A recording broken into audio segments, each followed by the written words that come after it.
जय हिंद दोस्तों, स्वागत है आप सभी का हिंदुस्तानी क्लासेज यूट्यूब चैनल में। दोस्तों आज की इस वीडियो पे हम देखेंगे जर्मनी का एकीकरण कब और कैसे हुआ, इटली के एकीकरण में महत्वपूर्ण भूमिका किसने निभाई। तो चलिए देखते हैं इस कमाल की वीडियो को। ये इंपॉर्टेंट क्वेश्चन है, यानी आप समझ सकते हो मोस्ट इंपॉर्टेंट क्वेश्चन है, तो आपको इनको तैयार कर लेना है, ठीक है। और राइटिंग ना बनी हो तो सॉरी, क्योंकि बहुत सारा लिखना पड़ता है और मैं बहुत दिनों से वीडियो नहीं ला पा रहा था, उसके लिए सॉरी, ठीक है। और मैं ला भी नहीं पाता हूँ, अकेला पड़ जाता हूँ, तो आप समझ सकते हैं दिक्कत हो जाती है कुछ ना कुछ। तो चलिए देखते हैं। अब आपको शायद रेगुलरली वीडियो मिलेगी, ठीक है, तो बस चैनल के साथ आप बने रहो। और मैं हमेशा बोलता रहता हूँ दूसरे चैनल से भी अपनी पढ़ाई अपनी जारी रखो, ठीक है, कोई ज़रूरी नहीं है, लेकिन हाँ मैं जो बता रहा हूँ उसको भी आप देखा करो। तो चलिए देखते हैं जर्मनी के एकीकरण कब और कैसे हुआ। तो जर्मनी के एकीकरण कब और कैसे हुआ, तो यहाँ पर देखिए मैंने लिखा है मध्य यूरोप के स्वतंत्र राज्यों को मिलाकर 1871 ईस्वी में एक राष्ट्र राज्य व जर्मन साम्राज्य का निर्माण किया गया।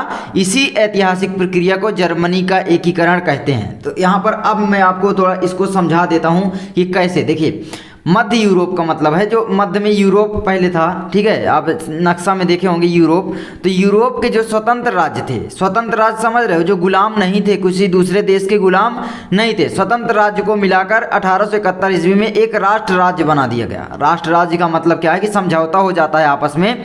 मतलब जो राज्य, जैसे हमारा भी एक प्रकार से समझौता क्या संविधान में लिखा है, लेकिन जैसे अगर आप अमेरिका को देख लो तो उसके संविधान में क्या है, समझौता हुआ है। वो चाहे तो अलग हो सकते हैं, लेकिन इंडिया के जो राज्य वो अलग नहीं हो सकते चाहे कर भी, ठीक है। लेकिन क्या है कि जो समझौता होता है वो टूट भी सकता है। तो राष्ट्र राज्य जब बनाया गया तो वो समझौता के तौर पर ही बनाया गया, ठीक है। 1871 ईस्वी में क्या किया गया कि जो स्वतंत्र राज्य थे उनको एक एक करके लिया गया और बोले कि भाई हम जर्मनी का निर्माण कर रहे हैं। जैसे हमारा उत्तर प्रदेश हो गया, बिहार हो गया, मुंबई, दिल्ली, गुजरात, चंडीगढ़, ये जितने भी राज्य हैं ये सभी मिलकर एक राष्ट्र बना रहे हैं, वो हमारा देश कहलाता है। राष्ट्र का मतलब ही देश समझ लो, ठीक है, बस इतना समझो, ठीक है। तो इसी तरीके से हमारा इसको भी बनाया गया कि राष्ट्र राज्य बना दिया गया कई राज्यों को मिलाकर, ठीक है। स्वतंत्र राज्य जो थे उनको मिलाकर 1871 ईस्वी में। तो यही 1871 ईस्वी को क्या हुआ कि भाई जर्मनी का एकीकरण कब और कैसे हुआ। अगर एक नंबर में पूछे, 2 नंबर में, तो आप ऐसे लिखेंगे कि जर्मनी का एकीकरण कब, मतलब 1871 ईस्वी में हुआ, ठीक है। जर्मनी का एकीकरण 1871 ईस्वी में हुआ।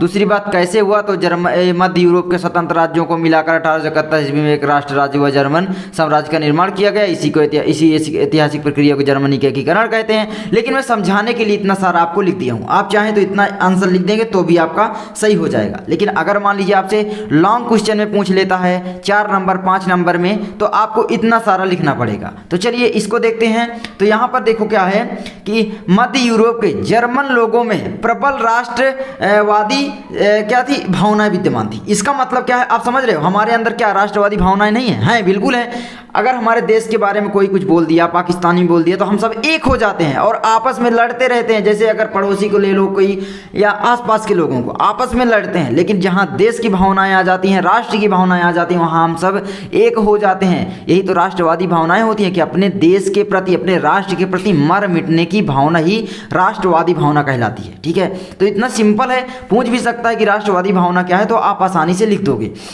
अब देखो यहाँ पर क्या है कि राष्ट्रवादी भावनाएं क्या थी कि भाई मध्य यूरोप के जो लोग थे, यहाँ पर मैंने लिखा भी था, यहाँ पर देख सकते हो।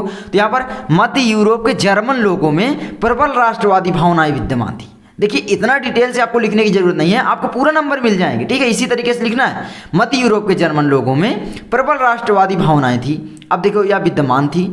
इन राष्ट्रवादी लोगों ने जर्मन महासंघ के विभिन्न क्षेत्रों को एकता के सूत्र में बांधकर एक निर्वाचित संसद के माध्यम से शासित राष्ट्र राज्य बनाने का प्रयास किया था। ये राष्ट्र राज्य मैंने यहाँ पर भी लिखा था, आप समझ सकते हो, वही आपका जो जर्मनी कहलाया। फिर जर्मनी साम्राज्य जब एक मिल गए सभी राष्ट्र राज्य, सभी राज्यों को मिला दिया गया, राष्ट्र बना दिया गया। राष्ट्र राज्य का मतलब है सभी राष्ट्र मिलकर राष्ट्र राज्य बनाए, मतलब जर्मनी बनाए, जर्मनी साम्राज्य बोला गया उसको फिर, ठीक है। तो ये आपका हो जाता है कि भाई प्रयास किया था। 1871 ईस्वी में वारसराय में हुई एक समारोह में प्रसा के राजा विलियम प्रथम को जर्मनी का सम्राट बनाया गया। अब इसका मतलब देखिए, थोड़ा सा समझिए। अगर पूछ ले कि जर्मनी का हिटलर जो था, जर्मनी का तानाशाह, आप समझ रहे होंगे हिटलर, ठीक है, वो बहुत अत्याचारी था। तो उससे छुटकारा पाने के लिए सब किया गया। दूसरी बात, जर्मनी के जो तानाशाह था हिटलर, उसके बाद जो हमारा घोषित किया गया प्रथम, मतलब हिटलर तो जर्मनी के तानाशाह बाद में बना ना। अब देखो यहाँ पर क्या हुआ कि जब जर्मनी के एकीकरण हुआ तो उस समय जो सम्राट बना वो जेम्स क्या था भाई, सॉरी यहाँ पर विलियम प्रथम, ठीक है, विलियम प्रथम था। तो विलियम प्रथम को जर्मनी का सम्राट बनाया गया था जर्मनी के जब एकीकरण हुआ। तो आपसे पूछ सकता है क्वेश्चन, भाई ये देखिए क्वेश्चन है, कहीं से भी पूछ सकता है कि जर्मनी के एकीकरण के दौरान किसको जर्मनी का जर्मनी का सम्राट घोषित किया गया। तो आप लिख दोगे आराम से विलियम प्रथम, ठीक है। तो कई प्रकार से क्वेश्चन बोर्ड एग्जाम में आ सकते हैं, तो इसको आप तैयार कर लो, देख सकते हो।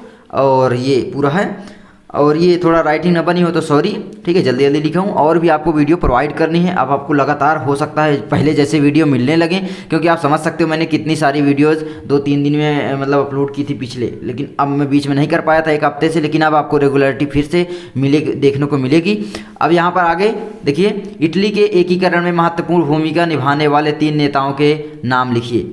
अब यहाँ पर देखिए थोड़ा गलतियाँ हुई हैं, तो गलतियाँ सबसे होती हैं, मुझसे भी होती हैं, इसीलिए मैं गलती छुपाया नहीं हूँ। चाहता तो दूसरे में लिख देता, लेकिन मैं इसलिए गलतियाँ कुछ मतलब हो जाती नहीं छिपाता, ताकि आपको मोटिवेशन मिले, मतलब आपको डिमोटिवेशन फील ना हो कि यार भाई से, इस भाई से या सर से गलतियाँ होती ही नहीं हैं, हमसे ही है कि गलतियाँ हो जाती हैं। नहीं, गलतियाँ सबसे होती हैं और उन गलतियों से सीख मिलती है, बस सिंपल सा आंसर है, ठीक है। आगे देखो, आप इस तरीके से लिखेंगे, अगर एग्जाम में लिखें, मैंने डायरेक्ट लिख दिया है कि इटली के एकीकरण में महत्वपूर्ण भूमिका निभाने वाले 3 नेता निम्नलिखित हैं, इस तरीके से। फिर आप लिखेंगे Count Cavour, Garibaldi, Victor Emmanuel द्वितीय, 3 हैं, विक्टर एमैनुएल द्वितीय, ये तीनों, ये पूरा एक है, ये और ये पूरा एक है, और ये एक है, और ये एक है, ठीक है। तो ये 3 हो गए। तो आई होप आपको ये वीडियो अच्छी लगी होगी, और इसको आप नोट कर सकते हैं, बहुत ही इंपॉर्टेंट क्वेश्चन है, और ये बोर्ड एग्जाम में आया हुआ था 2020 के बोर्ड एग्जाम में, तो ये हो सकता है 2021 में आ जाए, तो इसको आप तैयार कर लो। और फिर बस यूरोप में राष्ट्रवाद जो है, ये वही चैप्टर है, यूरोप में राष्ट्रवाद, आप देख सकते हैं यूरोप में राष्ट्रवाद, ठीक है, राष्ट्रवाद। और यूरोप में राष्ट्रवाद को मैंने पूरा वीडियो बना दिया है, आप हमारी प्लेलिस्ट चेक कर सकते हैं, भारत में राष्ट्रवाद सब कुछ बन गया है। तो बस आई होप आपको ये वीडियो बहुत अच्छी लगी होगी, अगर अच्छी लगे लाइक करें, चैनल पर नए हो तो सब्सक्राइब करके बेल घंटी को दबा दें, और बस मिलते हैं नेक्स्ट वीडियो में यार, तब तक के लिए जय हिंद।